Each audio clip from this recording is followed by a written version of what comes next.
সকালে মিষ্টি রোদে রাহুল স্কুলে যাচ্ছিল ব্যাগ কাঁধে করে।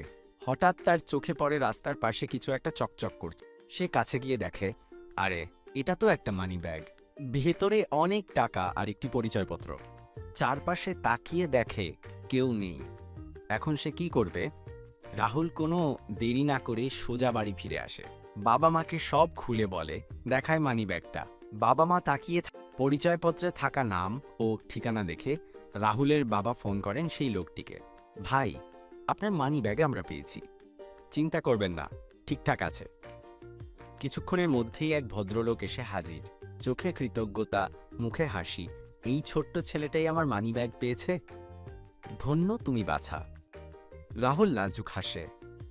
সেদিন রাহুল শুধু একটা মানিব্যাগ ফেরত দেয়নি, সে শিখেছে এক অমূল্য শিক্ষা, সততা যা মানুষকে করে সত্যিকারের মহান। গল্প তো শুনলে, এখন দয়া করে আমার চ্যানেলটা সাবস্ক্রাইব করে দিও।